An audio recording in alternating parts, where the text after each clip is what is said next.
change the world. You can do it. Here's a man that we're going to introduce now who is bringing everybody to the fold for green issues, for earth issues, for social consciousness.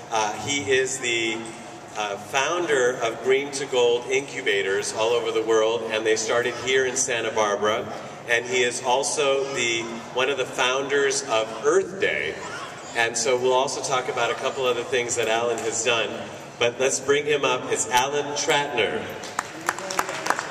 You started Earth Day, you started Green to Gold incubators. Is some of what we talked about here true for you as well? Do you get discouraged sometimes, or did you? What do you see? I was kind of frustrated maybe 40 years ago. Really? When we first had the Santa Barbara oil spill blowout that actually ignited the international interest in the modern environmental movement. And I said, it's kind of interesting. We're living in a city, Los Angeles at that time, that had smog almost all the time, and we were breathing it, and it didn't seem like anybody was doing much about it. True. And I had been raised to try to make a difference. My mom was one of my, here's a female story, okay? I thought she was an amazing person because she was a wife to a husband, a soldier coming out of World War II, raised 4 children, devoted herself, always encouraged us to exceed our expectations, champion our cause, believe in us. And I thought, wow, is that magnificent? Because she kept propelling. She said, you're going to make a difference in the world. And I always used to wonder what she meant about that. And it actually came true. I was lucky enough to take some of my God-given talents in design and inventing and awareness and science and engineering and apply it into this concept of reinventing the world, changing what everything is that's conventional and polluting and causing a terrible impact on the planet, and try to make that into some kind of a change that would be sustainable for everyone on the planet. And you just reminded me, you do that, but what I wanted to say was that you've done that on radio. You had a syndicated radio show. You've done it on TV. You've been the guest of Oprah and all these hosts and all these shows, and also you get quoted all the time, like on CNN, and I mean, you are the guy that they turn to for green issues. It's been a fortunate thing for me. I never sought that out. But at the very beginning, just because of the work that we were doing, and a lot of people in Hollywood, and most folks don't understand that, a lot of people in Hollywood that are actors, famous rock stars, musicians, TV people, really cared about the environment, and they supported us early on. When we just started a small nonprofit, we were trying to make change, and over the years we had the likes of Alan Alda and lots of wonderful folks that have helped us carry the word out there.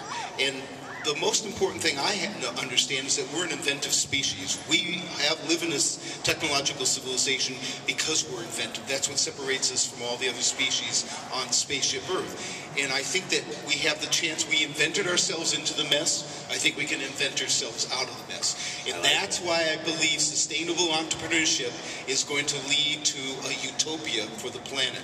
This change that Pat mentioned, that may take a long time, I hope will take a shorter time, because it struck me kind of funny that the environmental movement that was originally about tree huggers and whale lovers and all that has turned into an interesting movement about sustainability on the planet and about rethinking our social responsibility, our environmental responsibility, how all of us can adopt in our culture, in our living, in our independence, in our work lives, our home lives, a new ethic. And I think that this may in fact transform humanity. There's a lot of people thinking that this is a once-in-a-lifetime chance for humanity.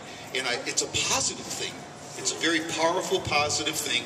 And in my little component of it, trying to invent and entrepreneur the future, is spreading. And now that we're in like 43 different countries working on these incubators that cause economic generation, development, job creation, new technology. You know, one of the great things about putting a Green to Gold incubator anywhere is that the first things that we do is how about generating green power?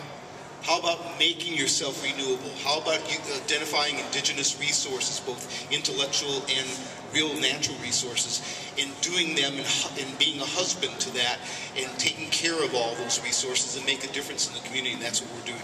That's what you're doing. That's what you started doing here in Santa Barbara, and you've started all over the world. And for that reason, we wanted to honor you. And we'd like to have you back and do a show where we can dedicate more time to what you're doing and spread your information. But you're already doing that in so many ways, and we'll talk about that. Tell us the website where people can get more information. Green to Gold is very simple. Green with the number 2, and you can exploit that any way you want to. Double it or triple or whatever, but green2gold.org is our nonprofit organization worldwide. We also have a children's project, as you know, Filippo, that is called Yippee, and it's basically to get kids to think about this early on, about their own creativity, how they can change the world in a social and environmentally responsible manner. Yippee Kids, that's called. Yippee Kids. And they can learn more about that at green2gold.org. Same thing. Well, Alan, it's been a pleasure, and we're happy to honor you. Life Changes honors you as the luminary of the month. Alan Tratner, everybody. Thank you.